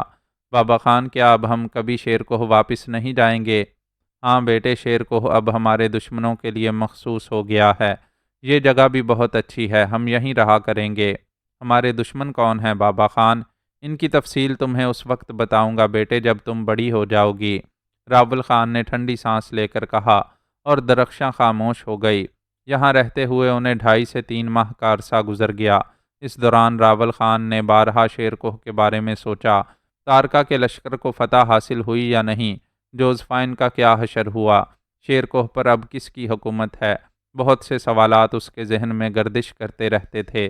بارہا اس کا دل چاہتا تھا کہ وہ شیر کوہ کے بارے میں معلومات حاصل کرے، لیکن یہ ممکن نہیں تھا۔ وہ اپنی بیوی اور بچوں کو چھوڑ کر نہیں جا سکتا تھا۔ پھر ایک دن بادل گھرائے، تھوڑی دیر بعد بارش شروع ہو گئی اور آسمان سے موٹی موٹی بوندیں برسنے لگیں، لیکن دیکھتے ہی دیکھتے ان بوندوں نے دھاروں کی شکل اختیار کر لی۔ ایسی ٹوٹ کر بارش ہوئی کہ زمین جل تھل ہو گئی۔ غالباً اس علاقے میں بارش زیادہ ہوتی تھی۔ راول خان فرخانہ کے ساتھ بارش کا نظارہ کرتا رہا۔ بیٹیاں بھی غار سے باہر نکل آئی تھیں۔ بارش مسلسل جاری تھی، یہاں تک کہ رات ہو گئی، لیکن بارش کا زور نہ ٹوٹا۔ برساتی نالے کے طوفانی بہاؤ کی آواز یہاں تک پہنچ رہی تھی۔ رات کی گہری تاریکی ہونے پر وہ کھانے پینے سے فارغ ہو کر آرام کے لیے لیٹ گئے۔ گڑگڑاہٹوں کی آوازیں ابھر رہی تھیں۔ غالباً پہاڑوں کے ٹکڑے ٹوٹ ٹوٹ کر نیچے گر رہے تھے۔ فرخانہ بچیوں کو سلانے میں مصروف تھی، لیکن اب راول خان کے ذہن میں تشویش ابھرتی آ رہی تھی۔ بارش توقع سے زیادہ ہی شدید تھی، کہیں یہ طوفانی بارش ہمیں کوئی نقصان نہ پہنچا دے۔ راول خان نے پرتشویش انداز میں فرخانہ سے سرگوشی کی۔ فرخانہ نے کوئی جواب نہیں دیا، وہ خاموشی سے اپنی آرام گاہ میں لیٹی ہوئی تھی۔ راول خان باہر کی آوازیں سنتا رہا۔ رات کافی گزر گئی، لیکن بارش کی طوفانی آواز مسلسل سنائی دے رہی تھی۔ بجلی کڑک رہی تھی، بادل گرج رہے تھے۔ دفعتاً راول خان کو ایک عجیب سا احساس ہوا۔ ایک پرشور آواز اس کے کانوں میں ابھری، اور دوسرے لمحے وہ دہشت زدہ انداز میں کھڑا ہو گیا۔ اس نے مکان کے دروازے سے باہر نکل کر دیکھا، اس کی سانس رک گئی۔ برساتی نالے نے اب پھیلاؤ اختیار کر لیا تھا، اور شور مچاتا پانی اس کی حدوں کو توڑتا ہوا آگے بڑھ رہا تھا۔ پانی کے بہاؤ سے راول خان نے یہ اندازہ لگا لیا کہ اس کی رفتار کتنی تیز ہے۔ برساتی نالے نے سیلابی صورت اختیار کر لی تھی، اور یہ سیلاب راول خان کے اس آشیانے کی جانب بڑھ رہا تھا۔ پانی کا اسے اندازہ ہو چکا تھا، یقیناً اب یہ پانی اس کے مکان میں داخل ہو جائے گا، اور غار ان کے لیے موت کا کھو بن جائے گی۔ راول خان دہشت زدہ لہجے میں چیخ اٹھا، فرخانہ سیلاب آ گیا، سیلاب آ گیا، بچیوں کو جگا لو، بچو، اس سیلاب سے بچو۔ فرخانہ پاگلوں کے سے انداز میں کھڑی ہو گئی تھی، اور اب اس نے بچیوں کو جگایا ہی تھا کہ دفعتاً تیز دھارا طوفانی آواز سے چنے ہوئے پتھروں کو مسمار کرتا ہوا اندر کی سمت لپکا، اور فرخانہ کے حلق سے ایک دہشت بھری چیخ نکل گئی۔ ایک سمت سے تارکا کی فوجیں شیر کوہ کے سامنے پہنچیں، اور دوسری طرف سے گوندل خان اپنا لشکر لے کر شیر کوہ کے عقب میں پہنچ گیا۔ بدر خان مستعد تھا، اور جوزفائن سے اس کا بدستور رابطہ قائم تھا۔ جوزفائن اپنے طور پر مطمئن تھی کہ جو کچھ ہو رہا ہے اس کے نتائج برے نہیں ہوں گے۔ بدر خان کو راول خان کی طرف سے تشویش تھی کہ کہیں وہ کوئی اقدام نہ کر ڈالے جو بد عہدی کا باعث بن جائے۔ وہ تو مصیبت میں گرفتار تھا، کیونکہ اس کے بیوی بچے تارکا میں بطور یرغمال موجود تھے۔ بہر طور اس سنگین صورتحال کے باوجود وہ مطمئن تھا کہ اس نے جو انتظامات کیے ہیں وہ ہاشم خان اور گوندل خان کی مرضی کے مطابق ہی ہیں۔ شیر کوہ کے لشکر میں لڑنے کا کوئی جذبہ نہیں تھا، اور جب تک سالار بدر خان انہیں کہہ نہ دیتا وہ جنگ نہیں کر سکتے تھے۔ ہو سکتا ہے کہ کچھ جاں فروش سپاہی یہ کوشش کریں، لیکن ان کی یہ کوشش بدر خان کے لیے کوئی حیثیت نہیں رکھتی تھی۔ تارکا کا لشکر بالکل غیر متوقع طور پر شیر کوہ کے سامنے پہنچا، لیکن بدر خان نے سالار کی حیثیت سے اپنے ساتھیوں کو حکم دیا کہ جب تک وہ نہ کہے ایک بھی گولی نہ چلائی جائے۔ لیکن فوجیوں کی سمجھ میں یہ بات نہیں آ سکی تھی کہ اس وقت سالار کی حکمت عملی کیا ہے۔ تارکا کی فوجیں طوفان برق و باد کی طرح شیر کوہ کے قریب سے قریب تر ہوتی جا رہی تھیں، اور ان کے ہاتھ باندھ دیے گئے، تاہم سالار کی ہدایت کے بغیر خود کچھ بھی نہیں کر سکتے تھے۔ عقب سے گوندل خان نے شیر کوہ کے سارے حصار توڑ دیے، اور ہاشم خان سے پہلے شیر کوہ میں داخل ہو گیا۔ شیر کوہ کے لوگ خوف و دہشت کے عالم میں سانس روکے اس لڑائی کے نتائج کے منتظر تھے، لیکن لڑائی ہوئی ہی کہاں۔ گوندل خان کا لشکر تو اب شیر کوہ میں نظر آ رہا تھا، لیکن گوندل خان نیک نفیس آدمی تھا۔ اس نے اپنے ساتھیوں کو ہدایت کر دی کہ ایک بھی گھر میں لوٹ مار نہ کی جائے، کسی کو اس وقت تک نقصان نہ پہنچایا جائے جب تک وہ خود اپنے لیے نقصان دہ نہ ہو جائے۔ نہتے باشندے بھلا گوندل خان کے فوجیوں کا کیا نقصان پہنچاتے؟ وہ تو خوف و دہشت کے عالم میں شیر کوہ پر ہونے والے قبضے کو دیکھ رہے تھے۔ دوسری طرف سامنے کے رخ سے بھی ہاشم خان کی فوجیں شیر کوہ کے آخری حصار سے بھی اندر داخل ہو کر بالآخر شیر کوہ کی آبادیوں میں داخل ہو گئیں، اور بدر خان کے فوجیوں نے ایک بھی گولی نہ چلائی۔ بدر خان نے مایوسی کے عالم میں کہا کہ ہتھیار ڈال کر خود کو گرفتاری کے لیے پیش کر دیا جائے، یہی اس وقت مناسب ہوگا۔ اس نے فوجیوں کو بتایا کہ راول خان کی ہدایت پر یہ تمام کارروائی کی گئی ہے۔ جوزفائن کو نئے محل میں تمام خبریں مل رہی تھیں، اور وہ بے حد مسرور تھی کہ اس کی کاوشیں رنگ لائی ہیں۔ راول خان کے بارے میں اسے کوئی اندازہ نہیں ہو سکا تھا، لیکن اس نے جان بوجھ کر اس وقت راول خان سے رابطہ قائم کرنے کی کوشش نہیں کی تھی، کیونکہ اس وقت اس بات کے امکانات تھے کہ اس کی سازشوں کا پول کھل جائے۔ بالآخر تارکا کے لشکر کو شیر کوہ پر مکمل فتح حاصل ہو گئی۔ پورے شیر کوہ میں اس وقت تارکا کے فوجی فتح کے شادیانے بجاتے پھر رہے تھے۔ شیر کوہ کے فوجیوں کو گرفتار کر کے ایک میدان میں جمع کیا جا رہا تھا۔ ان سے تمام اسلحہ لے لیا گیا تھا۔ وہ تمام خوف بے بنیاد ثابت ہوا تھا جو تغرل خان کی زندگی سے پیدا ہو گیا تھا۔ تغرل خان نے اس سلسلے میں کوئی مداخلت نہیں کی تھی۔ وہ کہاں تھا اور کیا کر رہا تھا اس کے بارے میں کسی کو کچھ نہیں معلوم تھا، لیکن یہ بات گوندل خان بھی جانتا تھا اور ہاشم خان بھی کہ تغرل آزاد ہے، اور پہلے سے زیادہ طاقتور ہو کر وہ پہاڑوں میں اپنی کارروائیوں میں مصروف ہے۔ فیصلہ یہ کیا گیا تھا کہ پہلے شیر کوہ میں مکمل کمان حاصل کر لی جائے، اس کے بعد تغرل خان کے بارے میں معلومات حاصل کر کے اس کی تلاش کی جائے۔ گوندل خان اپنے ذہن میں یہ آخری فیصلہ کر چکا تھا کہ اس کی بیٹی تغرل خان کے قبضے میں ہے، یا تو وہ ماری جا چکی ہے یا پھر نہایت بے عزتی کی زندگی گزار رہی ہے۔ اس نے اپنے آپ کو سنبھالے رکھا تھا، کوئی ایسی ترکیب نہیں تھی جس سے وہ فوراً تغرل خان تک پہنچ جاتا اور زرنگاہ کو حاصل کر لیتا۔ اب اس کے لیے مصلحت سے ہی کام لینا ہوگا، اور مصلحت یہی تھی کہ پہلے شیر کوہ کو فتح کر کے وہاں کے انتظامات سنبھال لیے جائیں، تاکہ آسانی سے تغرل خان کی تلاش کے کام کا آغاز ہو سکے۔ راول خان کو قبضے میں کر کے وہ اسے مجبور کر سکتا تھا کہ خود ہی اپنے بھتیجے کو تلاش کرے۔ لوہے کو لوہا کاٹتا ہے۔ راول خان اگر اس سلسلے میں معاونت کرے تو یقینی طور پر گوندل خان کا کام بھی بن سکتا تھا۔ چنانچہ شیر کوہ پر مکمل فتح حاصل کرنے کے بعد اور یہ یقین ہونے کے بعد کہ اب شیر کوہ کی طرف سے مدافعت کا کوئی اندیشہ باقی نہیں رہا ہے، گوندل خان نے ہاشم خان کو ساتھ لیا، اور بدر خان بھی اس کے پیچھے پیچھے تھا، اور اس کے بعد وہ نئے محل کی جانب روانہ ہو گئے تاکہ راول خان کو گرفتار کر لیں۔ بدر خان ان دونوں سرداروں کو ساتھ لیے نئے محل میں داخل ہوا، اور پھر چوبداروں سے پیغام بھجوایا گیا کہ جوزفائن اور راول خان شیر کوہ کے فاتحین کے سامنے پیش ہو جائیں۔ جوزفائن کو اس متوقع شکست کی اطلاع پہلے ہی مل چکی تھی، لیکن راول خان ابھی تک اس کے سامنے نہیں آیا تھا۔ جوزفائن پروقار انداز میں چلتی ہوئی اس بڑے سے دربار حال میں پہنچی جہاں تارکا اور گلاب خیل کے سردار اس کا انتظار کر رہے تھے۔ گوندل خان نے نفرت بری نظروں سے جوزفائن کو دیکھا۔ ہاشم خان بھی اسی انداز میں اسے دیکھ رہا تھا، لیکن جوزفائن کو ان نگاہوں کی پرواہ نہیں تھی۔ وہ جانتی تھی کہ بدر خان کم از کم اسے محفوظ کر لے گا، اور اس کے بعد وہ بدر خان سے یہ درخواست کرے گی کہ راول خان کو قیدی کی حیثیت سے اس کے ساتھ رکھا جائے، اور یہ بھی کہے گی کہ فرخانہ اور اس کی بچیوں کو انتقام کا نشانہ بنایا جائے۔ بدر خان سے اس نے پہلے ہی یہ بات کر لی تھی، لیکن بعض معاملات خود بدر خان کے ہاتھ میں بھی نہیں تھے۔ گوندل خان نے نفرت بری نگاہوں سے جوزفائن کو دیکھتے ہوئے کہا، چالاک فرنگن، تو نے شیر کوہ کو بھی یورپ بنانے کی کوشش کی تھی، اور یہاں برائیوں کا وہ پرچار شروع کر دیا تھا جو اگر قائم رہ جاتا تو رفتہ رفتہ ان پہاڑوں کی شان میں بدل جاتا۔ یہاں کے لوگ رنگ رلیوں میں مصروف ہو جاتے، اور پھر کوئی بھی طاقت بآسانی ان پر قبضہ کر لیتی۔ تیری یہ مذموم سازش ہم نے اللہ کی مدد سے ناکام بنا دی، اور آج دیکھ لے کہ تو ہمارے سامنے ایک قیدی کی حیثیت رکھتی ہے۔ راول خان کہاں ہے؟ راول خان کو سامنے لا، ہم اس بدبخت کو بھی دیکھیں۔ جس نے تیرے اشاروں پر چلتے ہوئے شیر کوہ کو ایک کعبہ خانہ بنا ڈالا۔ جوزفائن کے ہونٹوں پر ایک شیطانی مسکراہٹ ابھر آئی۔ پہاڑوں کے رہنے والوں، میں نے تو یہ سنا تھا کہ تم لوگ اپنی مرضی کے مالک ہوتے ہو اور عورت تمہارے ہاں صرف ایک مملکت کی حیثیت رکھتی ہے۔ یہ تم کیسے کہہ رہے ہو کہ میں نے یہاں آ کر شیر کوہ کی کیفیت بدل ڈالی؟ کیا تم اس بات کو راول خان سے منسوب نہیں کرتے؟ کیا تم یہ سمجھتے ہو کہ راول خان پہاڑوں کا باشندہ نہیں ہے؟ کیا تم یہ سمجھتے ہو کہ یہاں جو کچھ ہوتا رہا میری مرضی سے ہوتا رہا؟ اگر تمہارے ذہن میں یہ تصور ہے تو پہاڑوں کے بے وقوفو، یہ بات اپنے ذہن سے نکال دو۔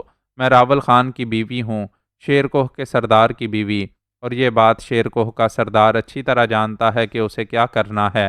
راول خان یورپ گیا، اس نے وہاں تعلیم و تربیت حاصل کی اور وہ یورپ کا دماغ لے کر یہاں واپس آ گیا۔ اس نے اپنی مملکت کو یورپ کی شکل دینا چاہی۔ میرا بھلا اس میں کیا قصور ہے؟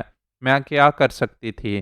اپنے شوہر کے خیالات سے انحراف کر کے تم لوگ مجھے مجرم قرار دیتے ہو، صرف اس لیے تاکہ راول خان تم میں سے ہے، کیونکہ راول خان تم میں سے ہے۔ تم خود سوچو، کیا تمہارے قبیلوں میں تمہاری عورتیں حکمران ہوتی ہیں؟ اگر نہیں تو اس تمام کارروائی میں میرا کوئی قصور نہیں، قصور صرف راول خان کا ہے۔ اسے گرفتار کرو اور میرے سامنے لے آؤ۔ راول خان کہاں ہے؟ ہاشم خان نے پوچھا۔ وہ پرانے محل میں اس عورت کے ساتھ رنگ رلیاں منا رہا ہے جو اس کی بیوی نہیں رہی۔ جاؤ اسے گرفتار کر لو۔ ہاشم خان نے بدر خان کی طرف دیکھا اور بولا، بدر خان، یہ مبارک کام بھی تمہیں ہی انجام دینا ہے۔ جاؤ، راول خان کو پابہ زنجیر کر کے نئے محل میں لے آؤ، اور جوزفائن، تم اپنے آپ کو ہمارا قیدی سمجھو۔ تمہاری حکمرانی ختم ہو چکی ہے۔ راول خان کو گرفتار کر کے تمہارے سامنے لے آیا جائے گا، جس کے بعد تم دونوں کے لیے سزا تجویز کی جائے گی۔ بدر خان پرانے محل روانہ ہو گیا۔ اسے حیرت تھی کہ راول خان نے اب تک کی اس کارروائی میں براہ راست کوئی حصہ کیوں نہیں لیا۔ جوزفائن کو پابہ زنجیر کر دیا گیا اور نئے محل پر ہاشم خان کا قبضہ ہو گیا۔ گوندل خان اس وقت صرف اس کے دست راست کی حیثیت رکھتا تھا۔ وہ لوگ راول خان کا انتظار کرنے لگے، لیکن بدر خان تھوڑی دیر بعد پریشان حال واپس آیا۔ اس نے بتایا کہ راول خان کو 2 دن سے پرانے محل میں نہیں دیکھا گیا، اس کی بیوی اور بیٹیاں بھی غائب ہیں۔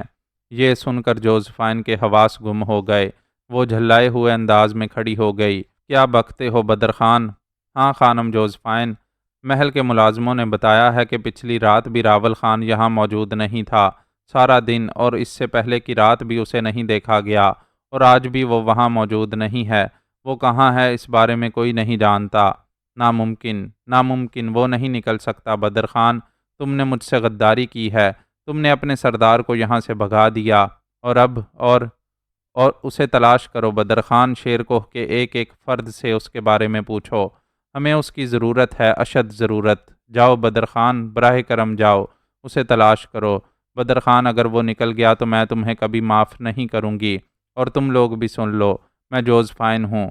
میرے ساتھ کی گئی کوئی بھی گستاخی تمہارے قبیلوں کی تباہی کا باعث بن سکتی ہے۔ راول خان کو گرفتار کرو اور یہ ثابت کرو کہ مجرم میں ہوں یا وہ۔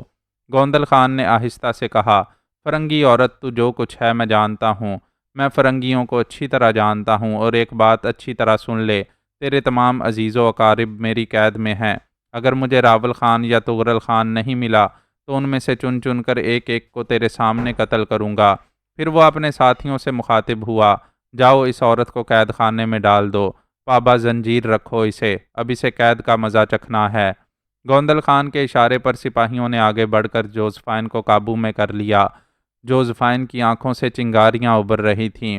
اسے نئے محل کے ایک کمرے میں قید کر دیا گیا اور چاروں طرف گلاب خیل کے فوجی تعینات کر دیے گئے، لیکن جوزفائن کسی ناگن کی طرح بل کھا رہی تھی۔ اسے احساس ہو رہا تھا کہ اس سے غلطی ہوئی ہے۔ اس موقع پر اسے راول خان پر نگاہ رکھنی چاہیے تھی۔ راول خان بے شک بہت زیادہ چالاک آدمی نہیں ہے، لیکن یہ بات اس کے وہم و گمان میں بھی نہیں تھی کہ راول خان اس طرح فرخانہ اور بچیوں کو لے کر نکل جائے گا۔ اگر ایسا ہوا ہے تو میں دلدل میں دھنس گئی، اور اب میرے لیے اس دلدل سے نکلنے کا کوئی راستہ بھی نہیں بچا۔ یہ کیا ہو گیا؟ یہاں میں چوٹ کھا گئی، بے شک یہاں میں چوٹ کھا گئی۔ وہ نڈھال سی ہو کر ایک گوشے میں جا بیٹھی۔ اسے اپنی تقدیر کے فیصلوں کا انتظار تھا۔ بے شک اب اسے شکست ہو گئی تھی۔ راول خان اگر نکل گیا ہے تو اب کچھ باقی نہیں رہا تھا۔ معزز ناظرین و سامعین، لائک، کمنٹس اور شیئر ضرور کریں، شکریہ۔